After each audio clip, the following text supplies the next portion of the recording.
Make sure my edges are good. Yes. Drink of water.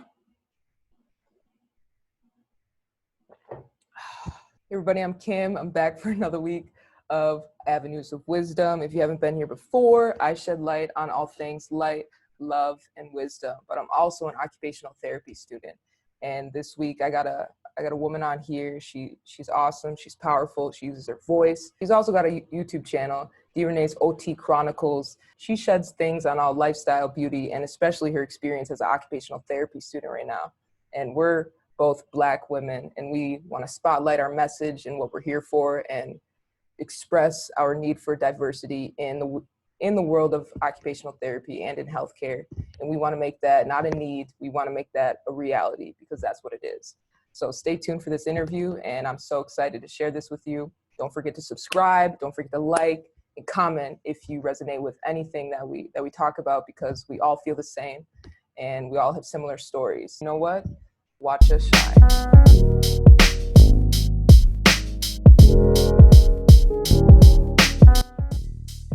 All right, we got Deerenee here. She's from New Jersey. She's also an occupational therapy student, and she's a little bit farther than me here. She's already in her level 2 fieldwork. So I think she's a woman with power, and she's got a great voice, and I really admire her channel. You have to check it out. It's Deerenee's OT Chronicles.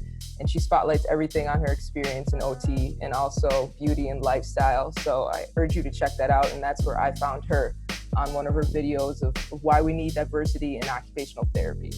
So that's what I want to focus on today. And I want to thank her for joining me today. Yes, well, thank you so much for the kind opening and welcome. Thank you. Of course. I really do appreciate it. Thank you so much for reaching out. I started my channel to really just kind of impact as many people as I could, share my story, and most importantly, I wanted to let the world know that there are some Black occupational therapists out here, and that we definitely need more diversity in our profession. So if I could do that any way through my channel, then I have achieved my goal. And so I definitely am super thankful for you having me on today and just chilling with me, and we're going to do an interview for a conversation. And she's in the school setting right now, virtually, right? So you just came from that. So I appreciate you continuing your busy day for my time too. No problem. You know, in your video and why we need more diversity in occupational therapy, you literally mentioned the statistics of like 85% is white in occupational therapy, about 6% are Asian, and us right here, 4% are Black. And so if people could try to imagine how that feels when you're a student or when you're in your field work or even a clinician, like sometimes you feel like you're not seen or you're not represented or you're not heard. So Dee, for you, like when you look back, or even maybe you've experienced, is there like an experience where you're like, I didn't feel seen, or I didn't feel heard, or I felt uncomfortable? When I look back on my 2 years of being in a classroom where there literally was only just 2 of us, and to be honest, like we didn't even sit next to each other. Like we were very like chill, and we like talked a lot, but we didn't even sit next to each other. So it literally was like one Black person on one side of the room and then another Black person on the other side of the room. And I think the most uncomfortable thing I had to deal with, which is something that a lot of Black, not only occupational therapy students, but every student has to deal with, is when the conversation comes up that, oh, this diagnosis is prevalent in African American communities, or the conversation comes up on how do you view our healthcare system, or do you feel like there are any impairments, or if there's anything that just kind of needs to get changed? Do you feel like everyone can afford healthcare and it's open to everyone? When those conversations happen, I think it's very important for us as minorities to speak up. And I think that is something that my first year I was very like a little hesitant, because like the way I'm very passionate. So I'm going to explain how I feel, and I don't like people that are basically just trying to cut you off and not really Yeah. like listen to your message. And I can say that at my university, like my professors, especially one of them, which is like my mentor now, she definitely kind of sparked a conversation in our class that I kind of like led, because I was like, you know what? I'm not going to back down from this. We're going to have this conversation and we're going to talk about the elephant in the room, which is a huge elephant that we can't just like not address. Right. And specifically in that conversation, we spoke about how I believe it was sickle cell anemia, or I believe it was like a heart disease, a condition that was very prevalent in African Americans. Mm-hmm. And then we started leading on to the conversation about healthcare. And I remember that one of my classmates, like, were very cool. She raised her hand. She had blonde hair, blue eyes, and she raised her hand. She tried to speak on the topic. And automatically, like, my hand shut up. I was like, woo. And my professor was like, Dee, go ahead. You explain why you think this is. And I think what I loved about that conversation was that she allowed me to have my moment. She allowed me to speak my truth. And I think that is something that white people, other people that are not a minority in the classroom need to do. You need to give that space to us so that we can speak our mind and feel comfortable enough to do that. And that's what I did. And that was very uncomfortable for me. But looking back on it, like, I needed that. Because now you can't stop me. Like, now I just say how I feel. And I'm more worried about, like, are you understanding what I'm trying to say? Like, it's a difference to hear me, but are you actually listening? And I think that definitely right there, that was like the moment for me. And I bet they heard you and they listened. Like you had space to really speak your voice, but I feel like also that was like a moment where you built your confidence. Like, Yes. I can do this. Like, I'm meant to do this, and I'm capable of doing this too. Yeah. And you said that was in the classroom experience, right? Mm-hmm. So what I want to ask you is, like, along that journey of the classroom, was there another experience? It's like, I feel like we carry an emotional weight as people of color, minorities, Black people, that we're not even aware of sometimes. And it's like, Yeah. I even had a time where I kind of like broke down because I wasn't aware of all the weight that I carried. And that was on top of our weight as an OT student. Like, Mm-hmm. and what are your thoughts on that? Like, handling that weight after everything that we've gone through, like, this past 6 months. It's been overwhelming. And how have you adapted and balanced? And you've used your voice through this channel, but how have you dealt with that? I think what I had to realize is that I needed to prioritize my mental health. I think that was the number one thing for me, because I, in the beginning, was so worried about everyone else and everyone else and everyone else, like I usually do. I never usually put myself first. And that was when I saw the things happening around me and I saw how the world was reacting to it, I had to take a step back. So I took a step back, I think it was for like about a week. And I just talked to my closest friends. I just talked to my family. And I tried to like wrap my mind and get my thoughts together on how I feel. And I definitely think that after I did that, I was ready to go ahead and make that video. And I was also ready to go ahead and try to make a difference within my program, because my program needed to change as well. And I quickly realized that. So what I did for my program was they reached out to us, our program director. And again, there's only 2 Black students in my cohort, but there's a cohort below me, and there's only 2 Black students in that cohort. So there's only 4 of us. So what my program director did is, during the height of everything that was happening and still is happening, she reached out to the 4 of us and she was like, do you have any ideas on how to diversify our program? And I was like, okay, like, interesting. You want my opinion? Like, okay. And so what we did is the 4 of us made a group chat and we made a Google Doc together, and we basically just drafted all of these different things. I think it was about 7 different ways that we could diversify our program. Yeah. And after we did that, I also was being reached out, which I was very surprised, but I was being reached out to by multiple of my professors. So they were calling me, checking on me, making sure that I was okay. They were asking me if I needed any support or any help. They asked me for a lot of petitions, a lot of donations, like GoFundMes. They asked pretty much what they could do to help. And specifically, two of them, they asked me to send them the list that I created for my program director with the other students as well.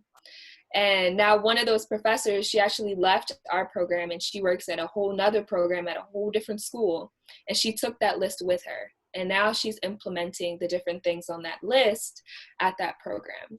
So I definitely could say at first I had to focus on myself, because I think a lot of us want to help so bad, when how are you going to try to help someone when you can't really help yourself?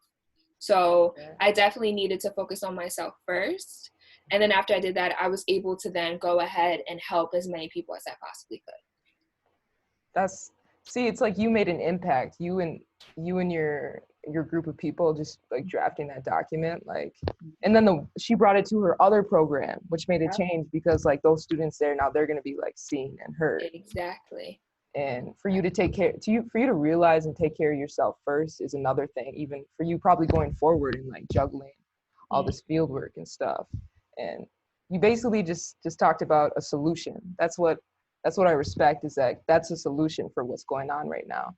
And what are some other solutions that we can do? I feel like we need outreach programs. We need, mentorship. We need support, and we need financial support for students, because some of these things are never really addressed, and that is a part of the issue.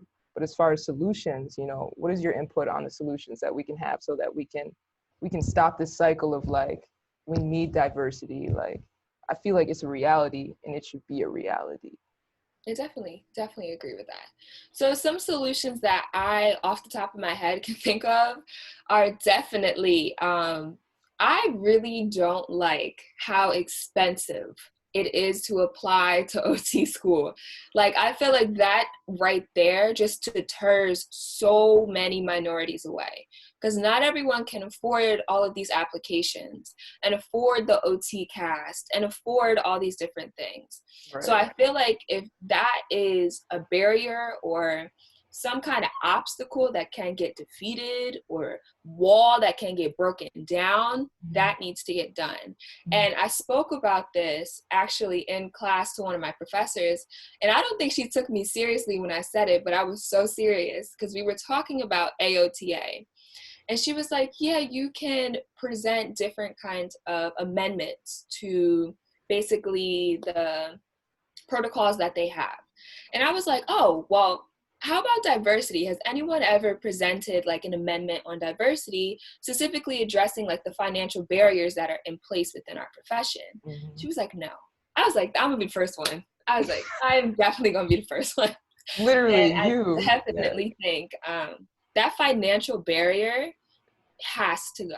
Like, it really has to go. And I think if that were to kind of at least like give us an option to like make it cheaper or something, so that we can kind of entice more minorities to join our profession, I think that would be amazing. I think that's one solution that we can do. I definitely think another solution is the acceptance, because a lot of people say that, oh, there's not that many minorities applying, and okay, that's one thing. But then the minorities that do apply, what criteria are you looking for? Are you looking for a quota? Like, was the quota for my university to be at least you have one, or at least you have two? Like, what's the quota? What's the criteria? What are you looking for? And on applications, of course, like, you have to put your race. Why do we have to put that? Why? Why do you need to know that? Like, that should be taken away, because it doesn't matter what my race is. Like, that shouldn't be a factor at all. So I think that right there would be another solution. I could go on and on with solutions, because it just makes no sense and it boggles my mind. And that's why I definitely, like I said in my video, I want it to be the change that I want to see, because I want to shake stuff up and I want to make things more like accessible to so many more people, because our profession is great. And I definitely think it is not being seen as much as it should be. No, I knew you had a bunch of answers. I was like, this girl can just woof woof. And those are, yeah, those are dope. That's awesome, because it's like, yeah, race, we're all human beings, we're all people, we all can bring something to the table, especially for this beautiful field that we're going into. And it's like, why should that even be a factor? And so I agree with that. And the last question I want to end on is like, what are you looking forward to? Because I believe, change is here, it's coming. This conversation is change. And what are you looking forward to as you're doing field work right now, but as you continue your journey as a occupational therapy, clinician, I am looking forward to so many things. I would say right now, like, what I'm looking forward to is finishing both of my field works. Finally, I done got pushed back 3 months. So I am looking extremely forward to finishing my level 2 fieldworks, but not only doing that, but like making an impact at every placement I've been. Because actually, and gratefully, I can say this, like every placement I've been offered some kind of position afterwards. And like, that is something that I kind of pride myself on, just because like, I don't go in there not being myself. And for people to just see how passionate I am, how passionate I'm about the profession, and just working with whatever population I'm with and what I can add to a facility, that's kind of like what excites me and what makes me happy.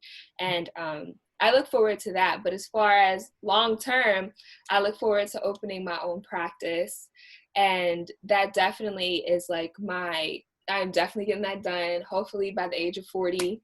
And I'll have like my own practice, and it won't just be occupational therapy, but I'll have other professions. So it'll be like an interprofessional kind of practice. And I think that my future is bright, and I just look forward to kind of the small victories until I reach my big ones. So yeah. Brick a day, a brick a day.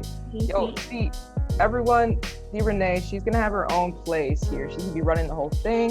So long-term, catch her for that. But short-term, you can catch her on Deerenee's OT Chronicles, and that's on YouTube. And I'll put that in the description, and also put on Instagram. You can follow her and see all of her daily things, routines, all of her advice. And you give genuine advice. Like, that's what I really appreciate too. So, also put her Instagram tag in the description. And Deerenee, I want to thank you so much for your time and everything. Thank you. I really enjoyed this. Thank you so much. I want to hype you up. So I want to hype you up,